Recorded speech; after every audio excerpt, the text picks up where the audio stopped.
आज अपने जो कल टॉपिक कर रहे थे chapter number 2 12th class geography विश्व की प्रमुख जनजातियाँ, उसी का आगे का पार्ट आज अपने करेंगे। इसको अच्छी तरह जो वीडियो है इसको अच्छी ध्यान से सुने, अच्छी तरह इसको देखें और इसको अपने नोटबुक में अगर आप नोट्स वगैरह तैयार करना चाहते हो तो भी इसमें से नोट्स आप तैयार कर सकते हो। अपने बात कर रहे थे कल एस्किमो जनजाति के बारे में। विश्व की जो जनजातियां हैं उसमें सबसे पहले हमारे सिलेबस में जो चल रही है एस्किमो जनजाति के बारे में अपने बात करेंगे। एस्किमो जनजाति जो मुख्य रूप से अपने बात करते हैं तो कहाँ निवास करती है? आर्कटिक प्रदेश में निवास करती है, आर्कटिक प्रदेश में। और जो आर्कटिक प्रदेश है ये ऐसा क्षेत्र है जहाँ वर्ष भर बर्फ जमी रहती है और इसी का आज भी वहाँ पे जो मानव निवास करता है, जो वहाँ पे जो लोग रहते हैं, वो विकास की जो प्रारंभिक अवस्था जब मानव के विकास की मानव ने अपना विकास शुरू किया था उस समय की जो उसकी अवस्था थी यानी आदिकालीन मानव की जो अवस्था थी उसी अवस्था में आज भी वहाँ पे लोग निवास कर रहे हैं।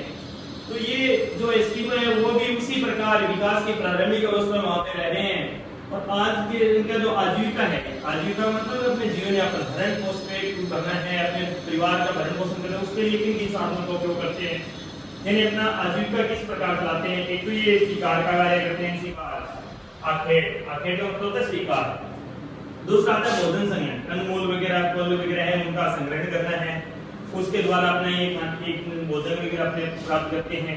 उसके साथ साथ बर्फीले क्षेत्र है वो ध्रुवीय जो क्षेत्र है जहाँ पे सूर्य की किरणों का तीव्रता अधिक होने के कारण टेम्परेचर है वो 0 डिग्री सेल्सियस से कम रहता है वर्ष भर, इस कारण वहाँ पे बर्फ जमी रहती है और वहाँ पे जो बर्फ जो जमी होती है उसी में क्या है कि बर्फ के नीचे मछलियां पाई जाती है वहाँ पे और मछली पकड़ने का कार्य भी ये लोग करते हैं क्योंकि ये लोग अपना आजीविका यानी अपना जीवन यापन करने के जो कार्य है वो आपके भोजन संग्रहण व मछली पकड़ने के द्वारा करते हैं। ये मछली वहाँ पे सील मछली है, मछलियां कौन कौन सी पकड़ते हैं वहाँ पे? सील मछली पकड़ ली, वालरस, व्हेल मछली है, इनके द्वारा अपना भोजन प्राप्त करते हैं। इसका खाने के रूप में भी यानी इनका मांस है वो खाने के रूप में भी उपयोग में लेते हैं। उसके अलावा इनसे तंबू वगैरह बनाना है, वस्त्र है, धागा है, इनमें भी इनकी चर्बी को जलाने के लिए भी ये उपयोग में लेते हैं। कल हमने बात कर रहे थे कि एस्किमो का शाब्दिक अर्थ क्या होता है, यानी कच्चा मांस खाने वाला। इनको इस कहा जाता है एस्किमो का अर्थ कच्चा मांस खाने वाला, क्योंकि जिन क्षेत्रों में ये रहते हैं वहां मांस को पका नहीं सकते क्योंकि आग की व्यवस्था चारों तरफ क्या है, बर्फ। इसी कारण ये मांस को कच्चा ही चबा कर खा जाते हैं। जानवर का शिकार किया जाते हैं, जानवर का शिकार करके लाते हैं, फिर उसको जो चर्बी वगैरह है उसको खाल वगैरह उतार के कच्चा ही खा लेते हैं। इसी प्रकार चारों तरफ क्या जमी होती है इनके क्षेत्रों में बर्फ जमी है, बर्फीले प्रदेशों के हैं, इसलिए इनको कहा जाता है बर्फीले प्रदेशों के या क्षेत्रों के निवासी। अब बात करेंगे आज अपने इनकी शारीरिक विशेषताएं कैसे होती है, यानी इनकी शरीर की विशेषताएं,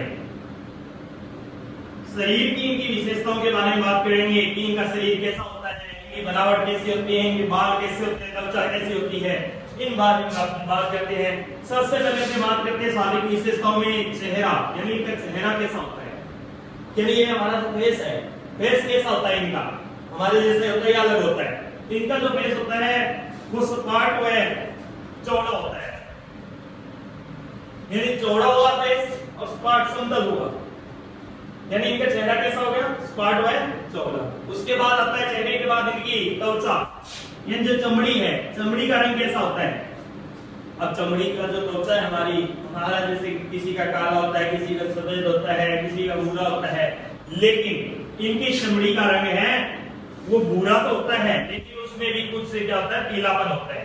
भूरे में भी क्या होता है, पीलापन, यानी इनकी त्वचा का रंग है वो पीलापन, ये भूरा, यानी भूरा है त्वचा का रंग लेकिन उसमें क्या है, कुछ पीलापन है। उसके बाद बात आ जाती है शारीरिक विशेषताओं के अंतर्गत बालों की, कि बाल हेयर कैसे हैं। जैसे अलग अलग किसी के घिंघराले बाल होते हैं, किसी के काले बाल होते हैं, किसी के सफेद हैं, किसी के भूरे हैं। तो इनके बाल कैसे होते हैं एस्किमो के।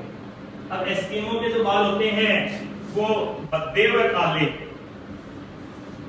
काले रंग के होते हैं भद्दे दिखाई देते हैं, गद्दे दिखाई देते हैं, जैसे काले वगैरह होंगे, इस प्रकार के बाल होते हैं भद्दे या काले। उसके बाद होता है हाइट यानी कद, इनका कद कैसा होता है, कद इनका मझला, छोटे कद के होते हैं ये लोग, के कद कैसा होता है छोटा, यानी मझला कद के होते हैं, छोटे कद के होते हैं ये लोग। उसके बाद बात करते हैं कद के बाद आ जाते हैं नाक, यानी इनका नाक कैसी होती है, यानी इनका नाक है वो कैसा है, चपटी, चपटा नाक होता है इनका।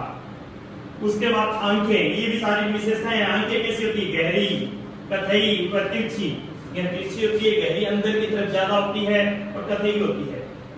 नाक चपटी होती है, आंखें गहरी, कथई व तिरछी होती है। उसके बाद आता है जबड़ा, वहां से ये जो भाग है ये कैसा होता है, भारी होता है। जबड़ा कैसा होता है इनका, भारी। मुंह, अब कईयों का मुंह पतला होता है, नाक पतली होती है, लेकिन इनका देखो नाक चपटी है, नाक अच्छी, लेकिन यहाँ पे मुंह की बात करते हैं, मुंह क्या होता है, चौड़ा होता है, मुंह की चौड़ाई अधिक होती है। उसके बाद मुंह के बाद अपने बात करते हैं दांतों में, इनके दांत कैसे होते हैं, दांत इनके सफेद और मजबूत होते हैं। दांत कैसे होते हैं, सफेद व मजबूत। यानी एस्किमो जनजाति की नाक चपटी, आंखें गहरी, कथई व तिरछी, जबकि जबड़ा है वो कैसा होता है, भारी होता है, मुंह चौड़ा, दांत सफेद व मजबूत होते हैं। अब बात करते हैं शरीर में कैसे होते हैं ये लोग, शारीरिक बनावट में कैसे हैं ये लोग, शरीर हष्ट पुष्ट, इनका शरीर हष्ट पुष्ट पूरी तरह से पुष्ट होता है, मजबूत शरीर होता है, इनका मांस अधिक होता है हड्डियों पे।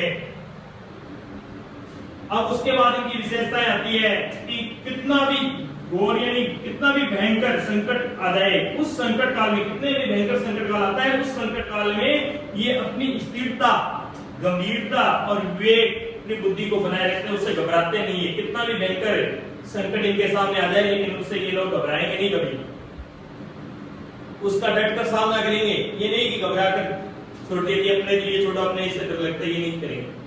ये उसका डट कर सामना करते हैं, कितना भी संकट अधिक क्यों ना हो, उनके साथ भयंकर संकट क्यों ना हो, अपनी स्थिरता को, गंभीरता से उसके ऊपर विचार करेंगे, अपनी स्थिरता है उसको बनाए रखेंगे और अपना विवेक जो बुद्धि है उसको भी स्थिर बनाने, अडिग बनाए रखने का कार्य करते हैं।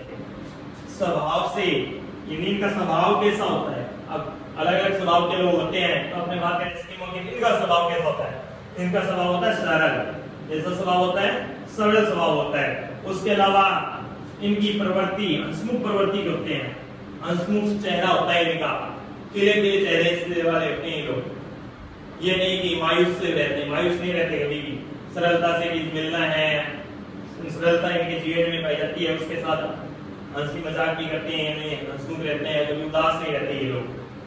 अब आते हैं बात इनकी प्रजाति कैसी कौन सी है, किस प्रजाति से संबंधित है। इनकी जो प्रजाति है वो मंगोल प्रजाति से संबंधित है। प्रश्न आ सकता है कि एस्किमो किस प्रजाति से संबंधित है, तो आंसर क्या होगा, मंगोल प्रजाति। उसके बाद आता है कि इनकी भाषा क्या है, भाषा इनकी कौन सी है, एल्यूट भाषा बोलते हैं, एस्किमो की भाषा एल्यूट है।